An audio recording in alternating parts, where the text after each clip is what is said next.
Welcome to the Times Arrow podcast. I'm your host, Alan Guy Wilcox. We are here in Cafe Domenico in Utica, New York, with writer, community activist, anarchist, cafe owner, nonprofit co-founder, Kim Domenico. Kim, welcome. Thank you. Thank you, Alan, for asking me.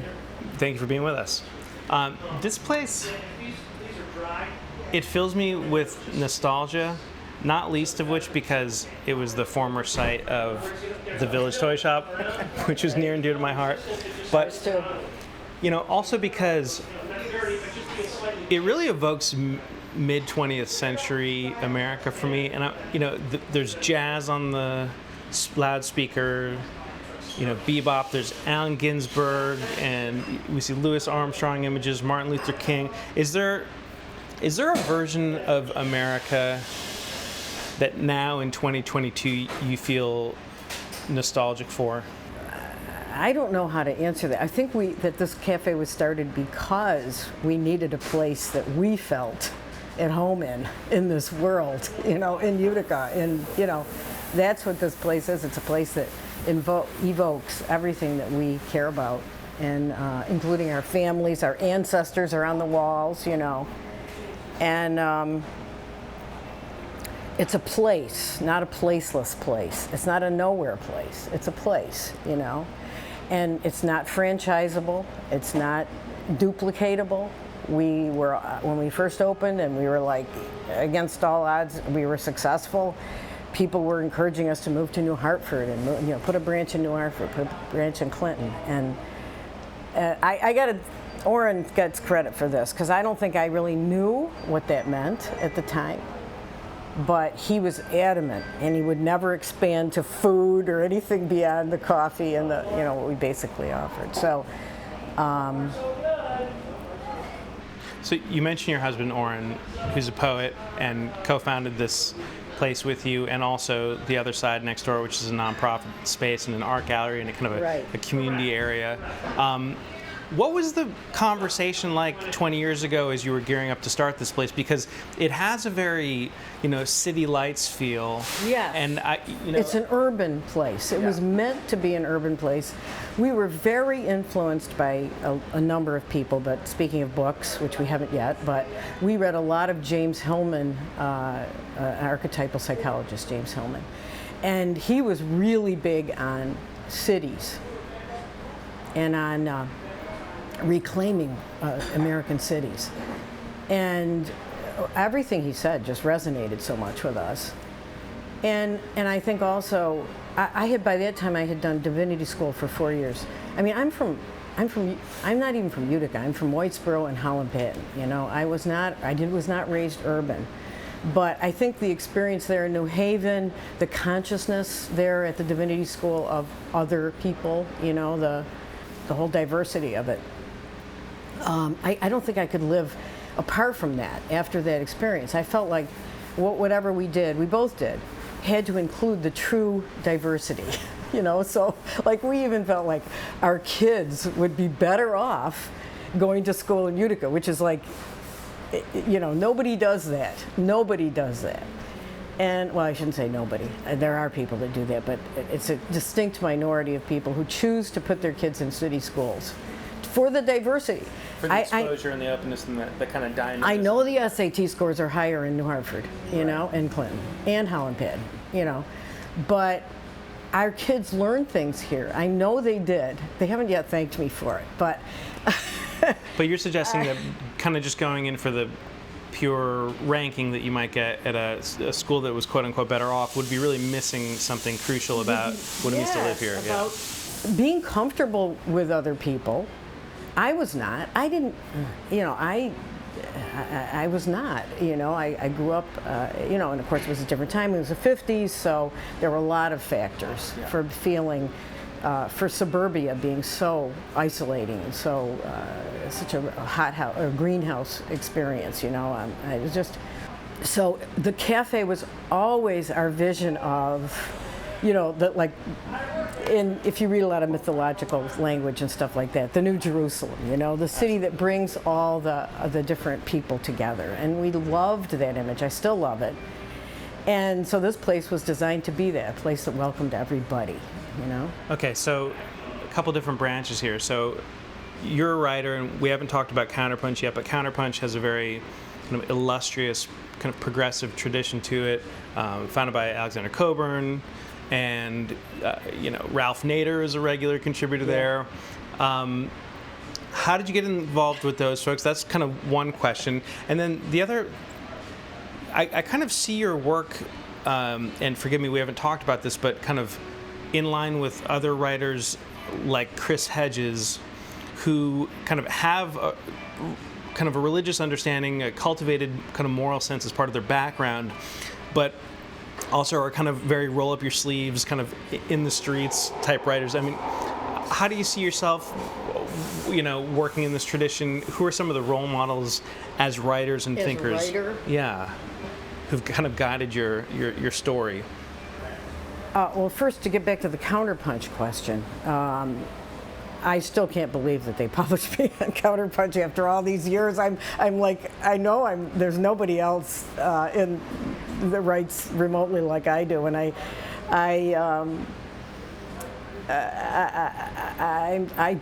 am so grateful to Jeff St. Clair for right from the first thing I sent him. It was almost like he understood. She's working on something here, and I want to encourage it. Like I really felt like a sort of a father thing from me, even though he's younger than I am. But it's exciting reading. I mean, you definitely have a unique voice there. I mean, you could talk about Rome. Oren is a presence in your writing. Yeah, I talk about. I have to come back grounded, because I'm an abstract kind of. I'm not an intellectual, but I use my intellect. I love to think. Thinking is very exciting to me. So, but I have to bring it back down into my life, all of its failures that I feel all the time. I have to stay in who I really am, when I'm writing, and so I do it deliberately and intentionally, In your writing, you've mentioned a few times that the concept, the kind of philosophical and political concepts related to anarchism are ideas that you came to relatively later on. Is that true? Yeah. I mean, can you describe, how do you get from Yale Divinity School to cultural anarchism? I'm just reading some religious thinkers that I'm just coming across them, and they're saying religion is inherently political, and I never learned it that way,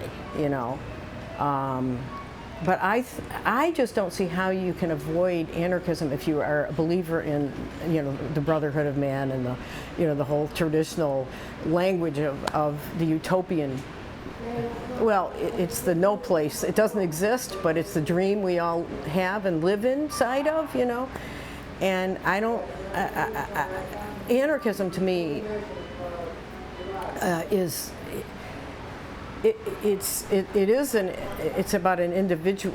It's about an individuality, the achievement of an individuality. But I think everybody who achieves individuality knows that they're not separate. Knows that it's actually solidarity and individuality are not separable, really. I know now I'm sounding.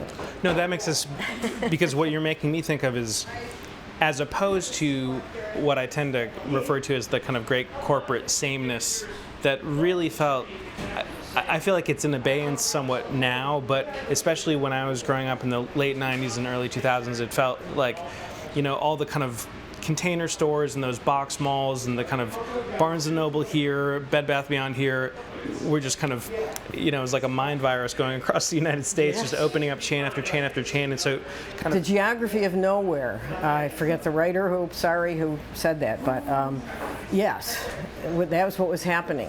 And I don't think that's changed. Do you? I feel like perhaps related to the pandemic, but I feel like people got familiar again with their home cities in certain cases. They got familiar again with, asking questions about why am I, what mission am I on in life, and do I need to make adjustments? Okay. So I think that a little bit of space was created there. Created for reflection, and yeah, I think you're right. I have run into people who changed their lives due to having the opportunity to think things through, or having to. Okay, so I want to keep circling around religion for a little bit longer. So you were married when you went to divinity school, is that correct? Or Yep, wait a minute, no. When I went to divinity school, I was there for a year unmarried, and then we got married at the end of my first year. okay. And we had our son at the end of my second year. Wow. So, yeah, it was a little crazy, but And what was that conversation like? I mean, sometimes I think this is a gross, probably stereotype, but I feel like nowadays a lot of people kind of do all their schooling and get their career stuff kind of organized and then think about marriage and family later. And you're presenting a different kind of refreshing model of kind of embracing it all. Now we have to get autobiographical. Okay. Orrin and I are both children of artists, and we always joke about this, you know. Despite we don't know anything about money, we don't know anything about get financial stability, all the things you're supposed to know about. We've been very bad at that. And so that's a sameness that we have, and we have understandings that we share only because of that. Honestly, it's not like anything else, you know, because your father, my father, I'll speak for, was, you know, formative. You asked the question, and you know, what was formative? Certainly, your family is the big thing, you know. And my father, being an artist, I've thought about this a lot because, you know, the different. This is an expression of the daughter of my father, you know, and Orrin is the son of his father. You mentioned that you and Orrin have not been the best, maybe, stewards of money. However, some of that seems by design as much as is happenstance. So, for example, when we said that you don't have a cell phone, yeah, right? So you've kind of made a statement, you've made a decision that certain parts of contemporary society you don't want to actively participate in. We're going to stay away from them. Yes. Can you talk about that a little bit? I know we're jumping around, but this is all just kind of keeps bubbling up. So. I think that we just decided at some point we just didn't want to be snagged into anything more of the sort of corporate culture. I mean, you know, it got harder when everybody, but that's what happened with all these things that now people are looking back at and saying, Jesus, why did everybody have to get a car? Right. We destroyed the environment, you know? Why did everybody have to get a car? Because nobody thought about not getting cars, except for poor people who couldn't afford one, you know? And so it was kind of like that. Well, so we had the business, we had a community, we didn't have to have them. But there's definitely times when it would be convenient to have one. But that's the whole point. They're about convenience. And we began to be very suspicious of the trap of convenience, you know, and things like that. So yes, the choices were our positive choices. And yet, you know, there's a lot of times, well, in this culture, it's awful hard not to wish you had just a little bit more money to feel a little bit more comfortable, you know. But that's the thing with my father being an artist. The strongest message, you know, fathers, according to Joseph Campbell, you know, are the ones that introduce the child into the society, into the social world that he or she is going to enter. And my father, the world he was introducing me to was art, you know.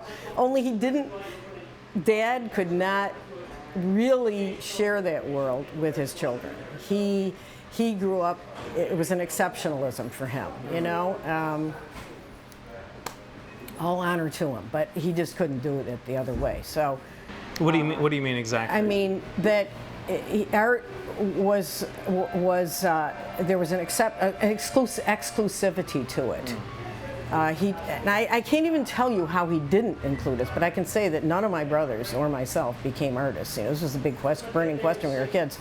Are you going to be an artist? You know, are you an artist? And so your father is making art. He's living bliss. Every day he goes out and does just what he wants to do. My father, even when he was retired, every day out in nature, drawing, painting, making beautiful work. But he's responding, to use the Joseph Campbell term, he's kind of responding to this call of his life, and he's on this kind of adventure. He's responding to the call to his life, but he thought it was just a call to him. And in a kind of a special way. You know, I think artists have often understood themselves that way. At least that's the critique I always make. My phrase is, even I am called to make art. And it's really important that I say it that way, because even I am called to make art. I think in each person there is a call to art, to your creative being, you know. And so I've switched from exceptionalism, my father's sort of exclusive definition of art, to an inclusive. We're supposed to include ourselves. We have to do it ourselves, unfortunately, you know. But that's what this space is for, and that's what the other side is for. Yeah. And you've been laying out in your writing and in this place a body of work that kind of reflects that view and that wish for inclusivism. Yeah. I mean, I'm always, every piece, make art. And I know some people say, I've had an old college friend write me back and say, yeah, but I'm not an artist, I can't do art, you know, and I don't mean to make anybody, it's not said to make somebody feel bad because they didn't make art. It's because through art you can have access to the creative spirit, and there's nothing to compare with it, you know. The only thing to compare with it is TV, 24/7 screens and stuff like that. That's the only thing that can compare with, you know, having your own creative expression. So that's why it's so important to have it. It's the only way you can keep that whole enticing world of, you know, virtual world in its place. I'm not saying it's not. Absolutely, no, you're reminding me of the poem by Allen Ginsberg. I think it's called I Am a Victim of Telephone, in which he kind of recounts, you know, about to, you know, embark on a private moment or a kind of a special moment, and the ringing happens, and now that seems kind of quaint because it was, you know, a landline back in the late 40s, but it's just exponentially grown, so it's kind of impossible for a lot of young people these days to even imagine a world without those devices, without that kind of relationship to the technology. 24/7 availability, right? In a way. Right. I mean, I don't think some people can turn, you know, to just say, no, not now. I'm not going to. Yeah, and more we're just kind of offloading our cultural memories onto these devices where they're not actually present in our bodies or in a communal space like this, but just kind of living in chips, in banks of ones and zeros. I went to, because you're making me think, we went to the Saratoga Jazz Festival. Actually, we had a jazz event here on Friday night, and then we left to Saratoga for the Jazz Festival. Well, our jazz here is in a little space, you know, 60 people, pre-pandemic anyway, 60 to 70 people. We've been doing about 50 since then. And the jazz musicians love it. 50 people sitting there just listening to them. They're not clinking their drinks, they're not talking to each other. They're actually listening and digging the music, you know, because it's a wonderful, you know, thing that happens.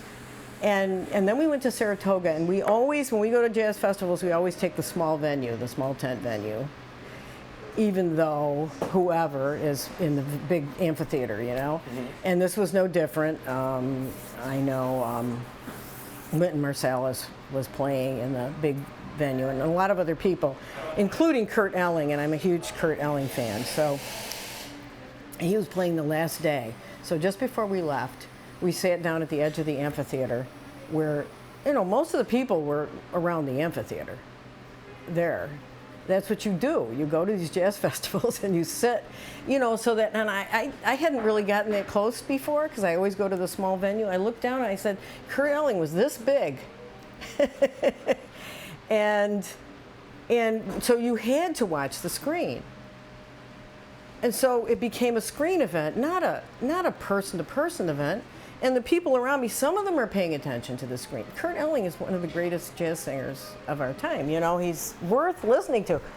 But people were just talking, and, you know, of course, socializing is important, you know, but it's such a different thing. It's what I do. If I go to a sports bar and there's TVs around, I try my hardest to ignore them, you know? Yeah, and the very presence of a screen can take you out of the fact that you're actually present for a communal live experience between, you know, where actual notes are flowing through the air and landing in your ears, but it's easy to forget that we get pulled into a certain environment. You do. I'm so appreciative. Well, he is our son, but the bar across the street has no TVs in it, you know?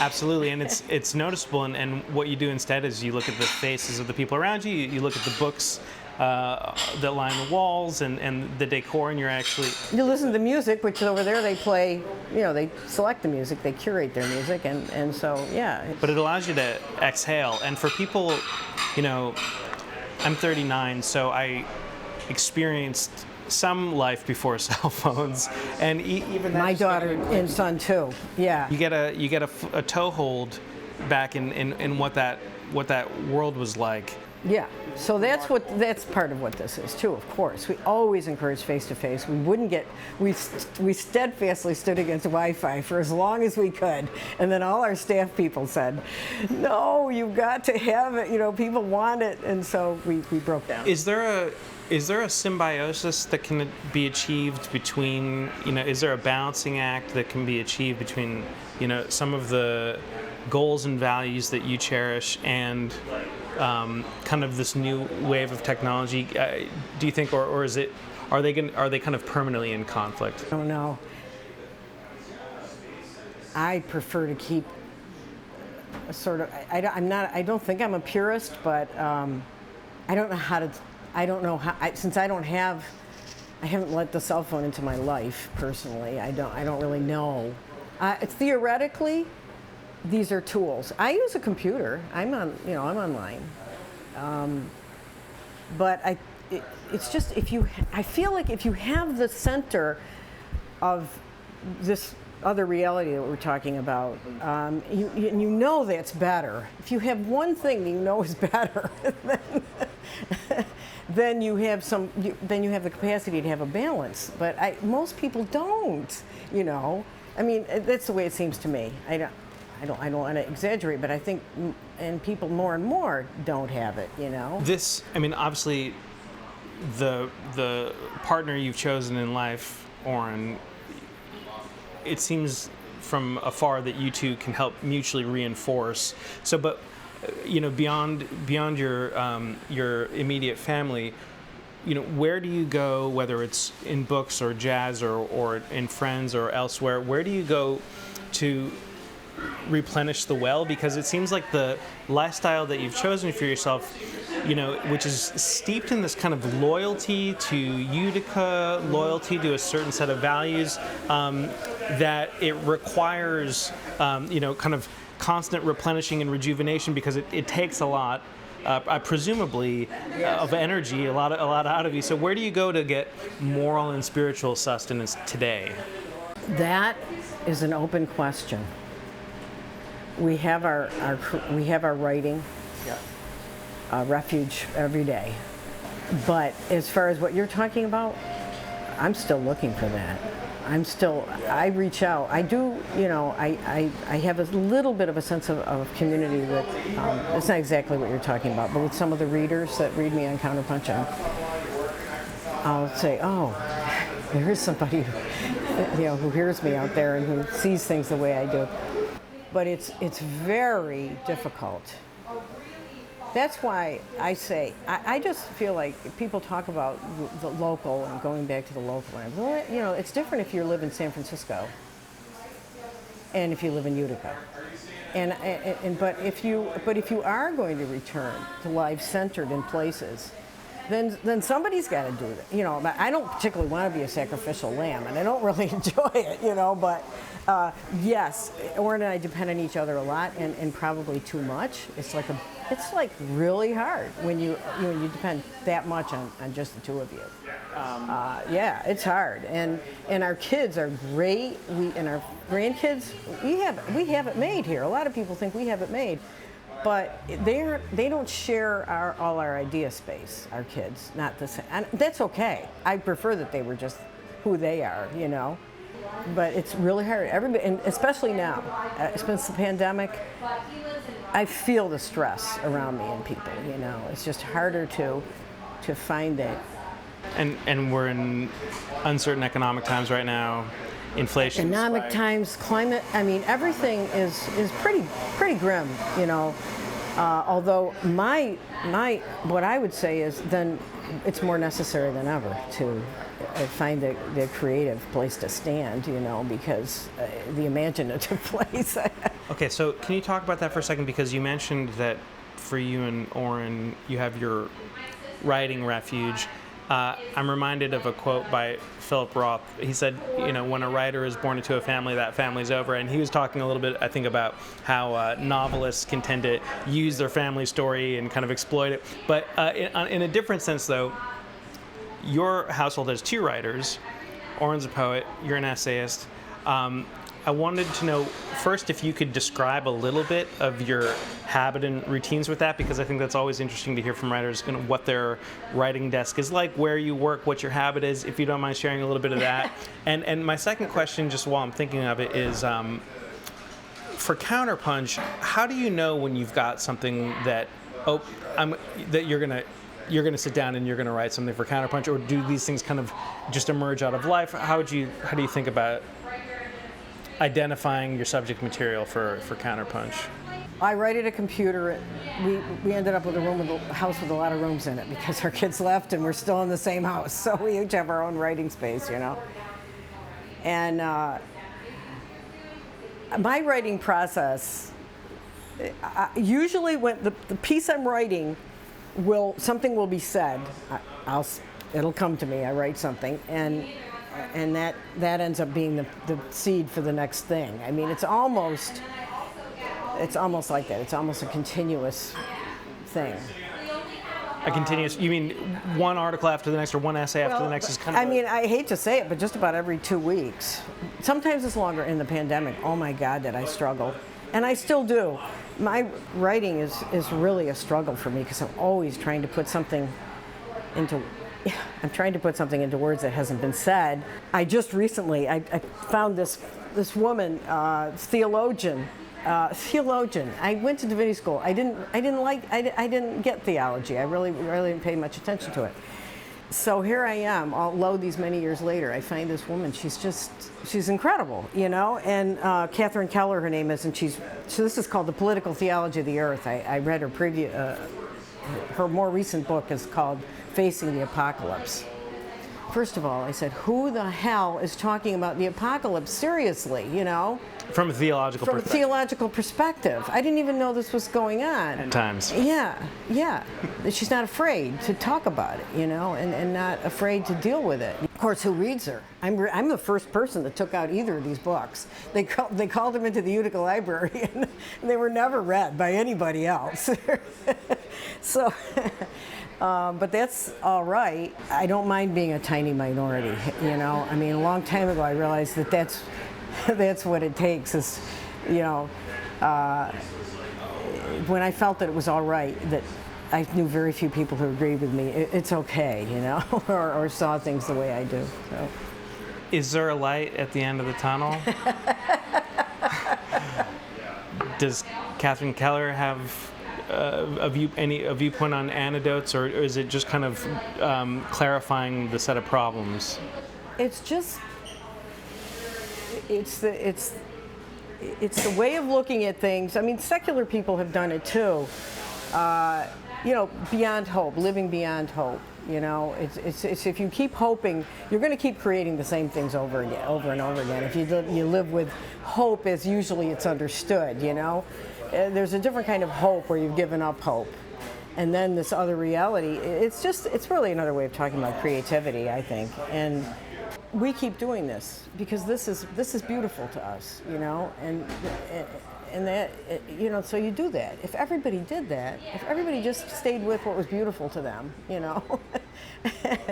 so that's, to me, she wouldn't agree with probably the way I'm saying it, but I find that when people are coming to grips with the reality, I mean, if you're going to say something instead of nothing, instead of just saying, well, let's just wait for the bombs to fall, So let's be human beings, finally, I mean, what other option do we really have? Let's be human beings, and for the first time in some cases, or since indigenousness anyway, and so it's so it's a chance too. It's an opportunity.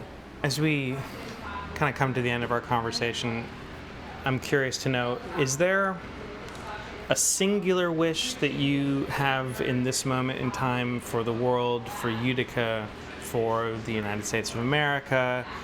Is there a singular vision that's been prodding you, or is it kind of best described as a broad suite of issues that need to be addressed in your view? I mean, how do you see it?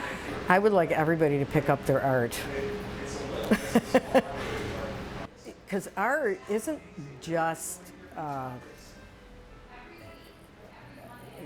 my father had fun, he was following his bliss, but it also takes you into crisis, it teaches you. It teaches you how to be human if you're doing it the right way, And I just think we all need that. And plus, it's fun, it's bliss, it's blissful, it has joy in it. And I'm not saying it's always, I don't mean to oversell, but, and it costs nothing, to practice art, you can do it for. So, and everybody has that capacity in them, because everybody has a soul, everybody has that capacity. I don't even know, I think there are forms of creativity I know nothing about. I write essays because I grew up in a literary my mother was a writer. You're suggesting art is a springboard for this necessary crisis that everyone needs to, and that crisis and bliss are wedded together in some important way. Yes, I would say that, yeah. The crisis out there is making everybody paralyzed, but there's one that you can go through, the internal one, the imaginal one you can go through. And human beings always did this. We're such a tiny little end fragment of the human history, right? People who lived with threats to their life every moment, learned all this, and it's there in mythology. That's why I love Joseph Campbell and for introducing us to that culturally in the 80s.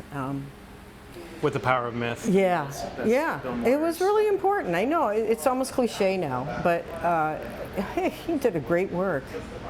He really did, and I'm sure he took a lot of shit from his colleagues for it, and so on. But yes, I don't think I can say it better. That it's what I found, and because it was a world that was closed off to me, because my father was an artist, but we weren't invited into that world. I had to find my way to it myself. And, and I said, holy cow, this is really, okay, Dad, I get it, and so I would wish that for everybody, to have that. Kim Domenico, thank you so much. Wonderful conversation, and thank you for creating this beautiful institution in Utica with Oren. If we can call it an institution without getting in trouble with the anarchists. Establishment. Either way, it's a word that has that other angle to it. But yes, well, thank you. We'll keep it going as long as we can. It's hard work, Great coffee though, so pretty compelling. Cool. Thank you very much. Thank you.